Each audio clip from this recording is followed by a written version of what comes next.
Hello everyone, it's Jabbar here. Over the years, a lot of you have been requesting more content on the folktales and mythology of the African continent. While this is not my strongest area of expertise, I finally decided to dive right in nevertheless. One of the things that I love the most about making these videos is that not only can I spread this valuable knowledge to the world, but I also learn a lot of new things myself in the process. So it's always a treat to dive into yet another new topic in addition to trekking into this uncharted area of my expertise. I'll also be doing this in collaboration with Home Team History, the face of African history on YouTube.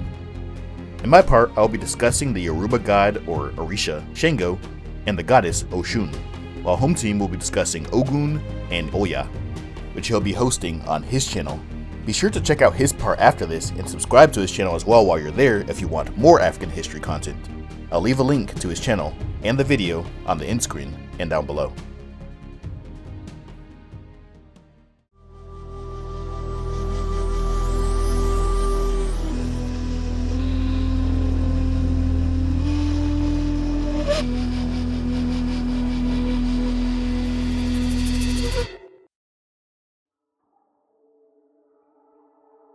Oshun is the goddess of the Niger River.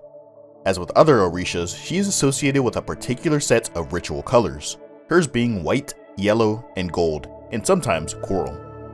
These particular colors denote wealth. She was originally worshipped in Nigeria and Benin, and later spread to the Caribbean and Latin America via the transatlantic slave trade. Her name derives from the Yoruba word Orisun, which denotes the source of the mighty Niger River. The Niger River was the lifeblood of West Africa, spanning several civilizations for thousands of years, including the ancient civilizations of Igbo Ukwu, all the way up through to the Nok civilization, both of which can be found in what is now Nigeria, and even further still into the ancient urban settlements of Gao, Guinea, and other urban centers that would later become part of the powerful Ghana, Mali, and Songhai empires. Her association with the Niger River is significant because as the source of the Niger River is what consistently renews and preserves life, Oshun is looked upon as having the same purpose in the realms of man and even in the realms of gods. Her power and mastery over water is what makes life on the planet possible, and as a result, she is one of the most important deities in the whole of the Yoruba pantheon. She is also known to be a motherly deity that exhibits strong compassion. She possesses the ability to heal with cooling water and is known to cure illness, want, and gloom.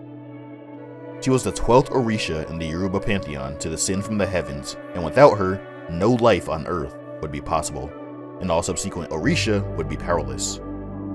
Humans can communicate with Oshun as well as other Orisha through a system of divination known as Ifa. Ifa literary corpus is a complex system of poems and verses based on binary code. Yes, the same all too familiar system of ones and zeros that makes your computer, phone, and Xbox work properly. Each of the verses within the Ifa literary corpus known as Odu are linked to a specific Orisha. Oshun is the 17th of these. Diviners known as Babaloa, or Father of Mysteries, are the ones responsible for carrying out these rituals, which is conducted in a process which I described in great detail in this clickbaity video. I'll leave a link to it at the end screen. Babaloas must utilize the power of Oshun to adequately perform their rituals, since as mentioned before, she is the source of all human life and the source of all power of the subsequent Orishas. The reason for this is that she has the power of regeneration and renewal of life in both the human realm and the spirit realm. Without her, Babaloas are unable to divine because no Orishas can build upon the world without her powers of renewal or generation.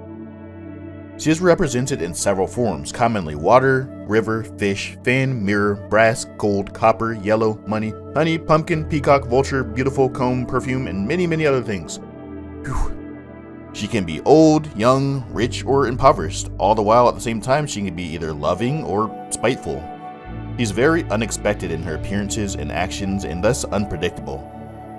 This unpredictability is the epitome of her role as the goddess of renewal or rebirth, as she can constantly regenerate herself and all the things around her in situations, all depending on what is needed or required in that particular moment.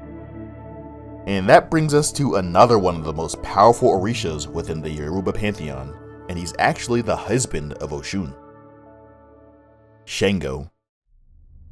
Shango is associated with the colors red and white, which denote his control over fire and lightning.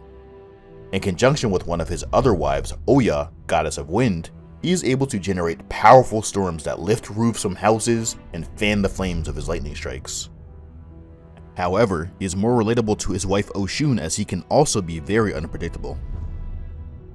Contrary to Oshun, his unpredictable behavior, however, is a product of a hot-tempered male energy, and as such, Shango represents the raw masculinity that manifests itself in the fury of thunderstorms. He shows very little patience for cowardice, weakness, or hesitation, and has a very, very hot temper. Despite his anger and rage, he is still an avid protector of his devotees, which he does with a double-headed axe that he takes care to keep extra sharp. This parallels the hammer carried by Thor, the analogous god worshipped in Norse mythology of Northern Europe. Over in Trinidad and Tobago, he was the most important of all deities within the Orisha pantheon, so much so that their entire religion was named Shango until the year 1981, when it officially adopted the name Orisha instead. The double-edged axe today remains a symbol of Shango, and traditionally, he is believed to create thunderstones, which are hurled from the sky and subsequently deposited by him at the site of the lightning strike. Interestingly enough, these thunderstones are actually polished stone axe heads that date back to the Neolithic era, and the belief in divine or mysterious powers of thunderstones is actually quite common throughout the old world. Since metalworking had long since fully replaced stone technology for millennia, and the knowledge of creating and using stone tools and weaponry was lost, and thus associated with mythical creatures and deities. To present, shrines to Shango tend to include these axe heads on their altars. It is also common for Shango priests known as Magba to rush to the sites of lightning strikes to find and collect the thunderstones that are believed to be deposited there by Shango. Perhaps one of the more surprising things about Shango is that he was not always a god. According to local tradition, Shango was actually the fourth king of the Oyo Empire, which existed in what is now Nigeria and Benin. He is one of only a few gods within the Orisha pantheon that once lived as mortal humans. He is also known to have been a powerful and tyrannical king who possessed his powers even in his mortal years, until his life came to an end abruptly after he accidentally set his palace aflame with his own lightning bolts. After his death, he continued to live on as an Orisha, forever maintaining his power, control, and fury. Before we conclude this video, I'd like to throw in a couple of fun facts. Firstly, Shango has been featured in 21 issues of Marvel Comics, and currently, an independent media company from Nigeria known as Commotion Studios is developing a feature-length animated film called Dawn of Thunder, based on this immortal being.